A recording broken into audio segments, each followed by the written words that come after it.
What is going on, everyone? This is Andrew O'Connell with Pristine Capital coming at you with yet another market recap video. It is February 16th, 2021. Please like this video and subscribe to my channel if you enjoy this content, and I will continue to make it for you. Today we're going to be providing an update on the Pristine Capital trading service. Today was actually our first day live. We'll talk about the price action and the headline indices. We'll go under the hood and check out our sectors and style factors. Take a look at some of the trades that we put on today, and then we'll wrap up with some options order flow. But before we jump in, quick risk disclaimer as always. Nothing in this video should be construed as investment advice or recommendations. Please follow your own trading plan and your own risk parameters. And last but not least, do not YOLO your entire account into any one of my trades. All right, let's jump into it. All right, so Pristine Capital is live. I'm very pleased with the amount of people that have signed up as charter members, which is awesome. If you have not yet signed up, I have my email up on the screen here. I have my phone number as well, and the site is actually live now too. Yes, I'll show you guys here. So this thing, originally I was working with a developer, and then that sort of like fell apart. So I ended up putting together the website, on my own. And so this thing, it became a situation where I was like, all right, I got to spin this thing up. That way we can start. But I'm happy to say the website is done and people can sign up for the service. So if we take a look here, we are pristinecapital.net. And you can see, so we have the site here. You can learn more about, the service and what it entails. Then we have, our pricing here where you can sign up if you so choose for any of the subscription packages. So we have the weekly pass for $75. We have the monthly membership for $249.99. And then we have the annual membership, which has all the same benefits of the monthly membership, but at a discounted price for the annual membership of $189.99. So that is awesome. Today we had our first pre-market session, which was really cool. And then just, the full workflow of the service. So I enjoyed it a lot, and I'm super stoked for what the future holds for this. So let's take a look. All right, so let's jump into the good stuff here. We will talk about the price action in the indices. Today was a very strange day. So we had the S&P 500 as measured by the SPY ETF closing down 0.09%. We had the NASDAQ QQQ down 0.27%. We had the IWM small caps down 0.63%, our biggest loser for the day. And then we had the Dow Jones actually up 0.17% today. So it was kind of unusual, and I think I'm going to start actually with the VVIX. What I think is pretty unusual right now is that we have this this VVIX that is just steadily trending higher while the market is either flat or also trending higher. And just from my personal experience, this is definitely a yellow flag in terms of, the next move for the markets. So while this VVIX continues to trend higher, I just try not to play as aggressively. So we have that dynamic going on. With the S&P 500, we hit an overnight high in the index of around 3960 and change. And pretty much throughout the entire morning, even when the market opened, there was a lot of selling pressure where by the time we opened up for trading at 9:30 a.m. Eastern, the market was already well off the overnight highs. And then pretty much throughout the morning, there was just a steady pace of selling. Let's go to the hourly chart and you can see what I mean.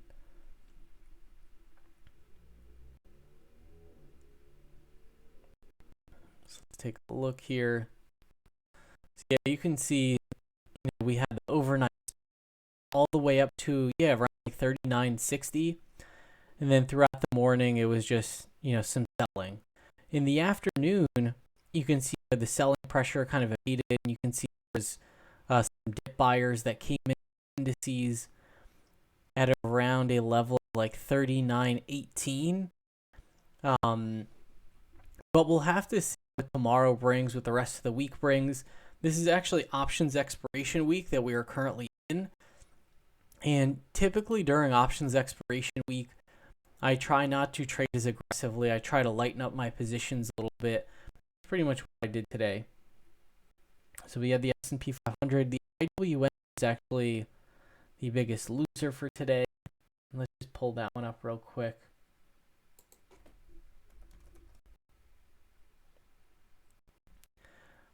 Okay, so you can see IWM actually fell into the weekly value area. It actually tested that weekly value area low. Actually dipped below it for a little bit. Yeah, heading into the rest of this week, I lightened up on positions a little bit today. And I will have to see if the price action looks, super iffy again tomorrow. I'll likely lighten up a little bit more. Because that's one thing in just reflecting on my results from January, because I'm doing the investing championship this year. In January, at one point in the month, I was up, like 45% on the month. Then we had that GameStop, little correction. And I ended up finishing out the month up like 23.6%, which I was still really happy with that result. But for this month, the month of February, first 2 weeks, I really crushed it, with some really nice trades.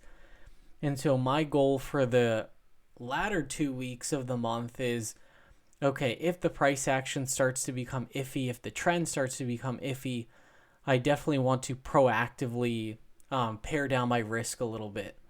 Because really just in terms of the competition and just in terms of my investing and trading career as a whole, it is a marathon, it's not a sprint. So like it doesn't have to be always like pedal to the metal. That's one thing I've learned over time. So that's sort of my mindset coming into the rest of the week. I'm going to be very open-minded and just respond to the price action, whatever that ends up being. So let's see here, and we will pull up our sectors and style factors as well. So you can see here, we had the cannabis stocks bouncing back. You can see the YOLO ETF up 5.36%. The Chinese internet names still remain red hot. I still have part of my Butterfly and K-Web on the books. And then the ARK FinTech Fund was up 1.73%. Right now, we're seeing significant steepening of the yield curve. So we have regional banks that are doing very well. I have a position on in JP Morgan. I also have a Butterfly in that name. So the KRE Regional Banks ETF was up 2.73%. We have those European banks doing awesome as well. And then it looks like there was some real weakness in the home builders. Solar stocks were also down. And then we had biotech also down. The one thing that's a little bit confusing to me is the weakness that we're seeing in the solar stocks and really just the clean energy as a whole. Let's pull up the TAN ETF.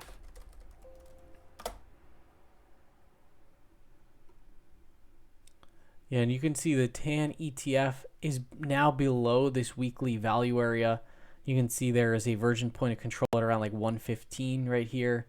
Let's zoom out to the daily chart and just see where we are.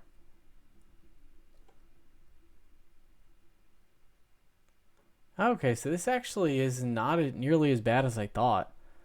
This is actually just like a really nice consolidation, essentially, that we're seeing. So you can see we're pulling back to this 20-day simple moving average. And for me, when I add positions in the solar stocks, I typically do like to do it when the sector has become very quiet and nobody's really interested in it. Because you can see this period back here got super quiet. Everyone lost interest. Then you get the next leg up. This sector just continues to lull people to sleep. They're not paying attention anymore. And then the sector just completely goes on a bender to the upside.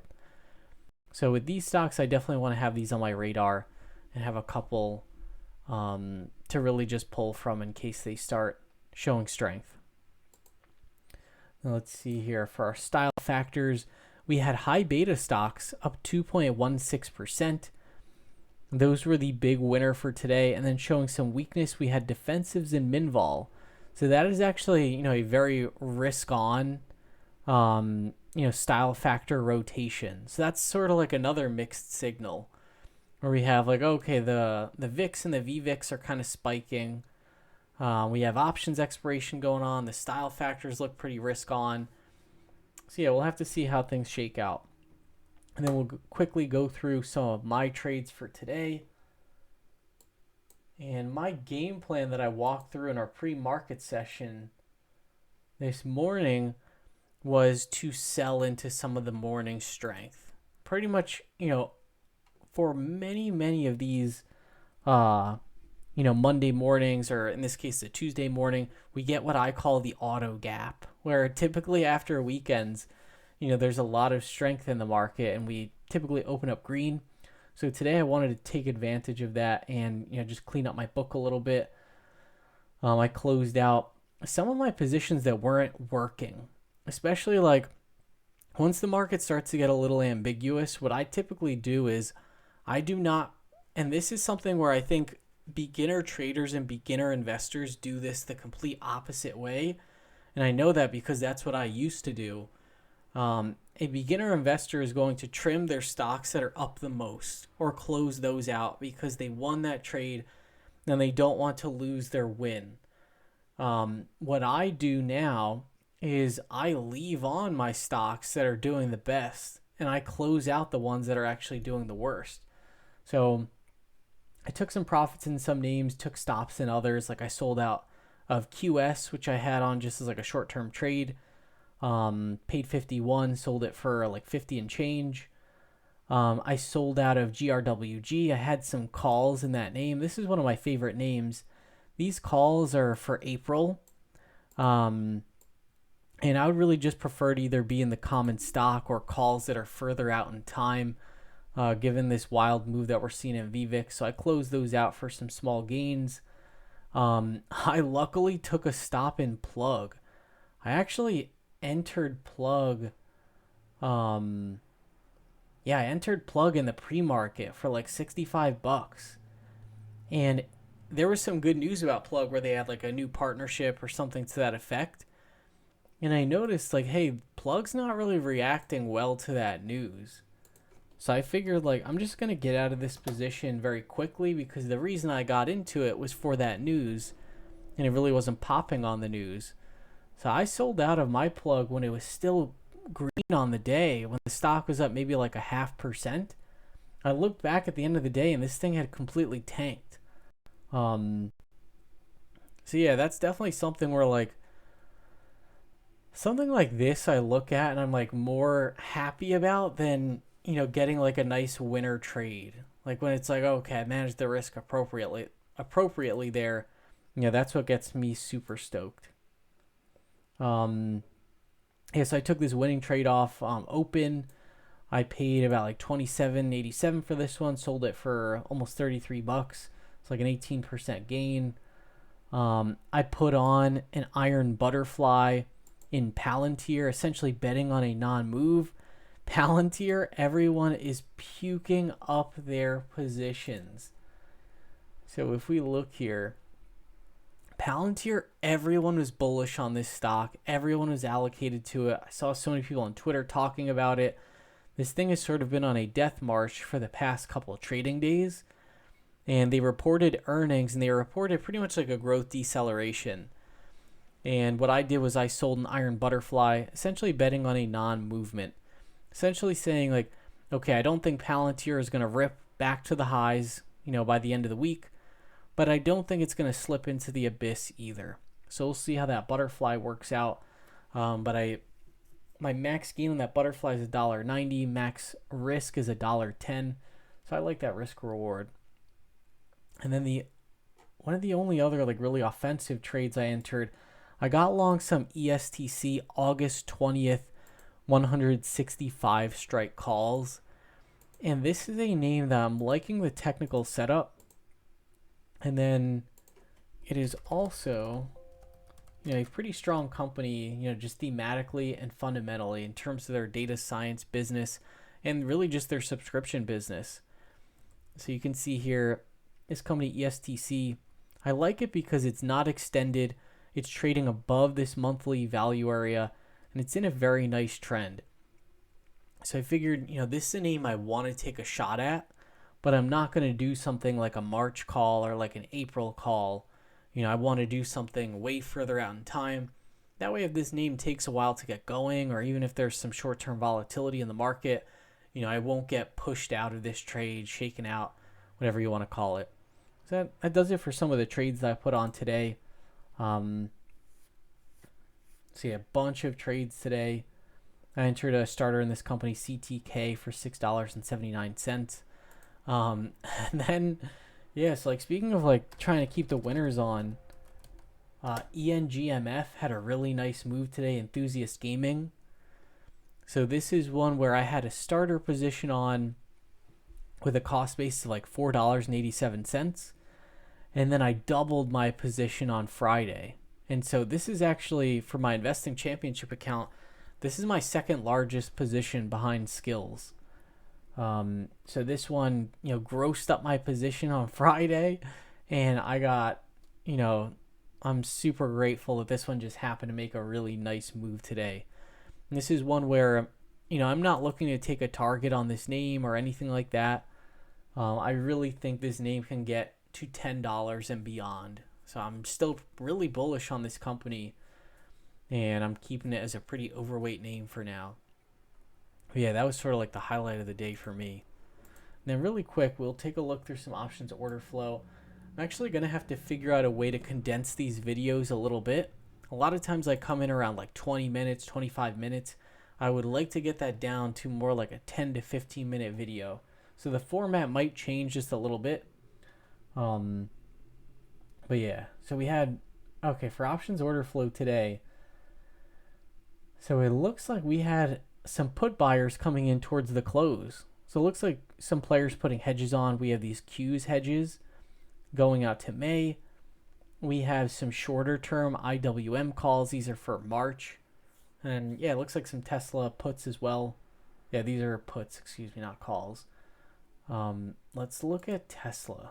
Tesla is one that I had a call spread on it last week that I was trading. Let's see, but I didn't really look at it all that much today.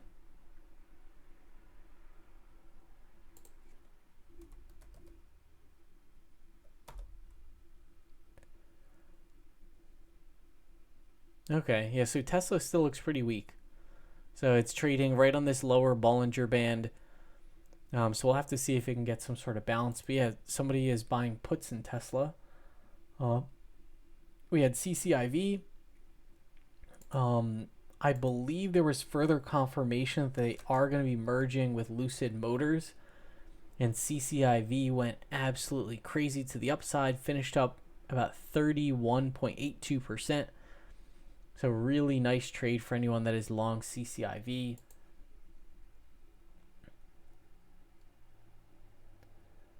And then, yeah, it looks like there's some call buying in these blockchain names. So you can see there's some Riot call activity. This is going out to January of 2022. Riot also had a really nice move today.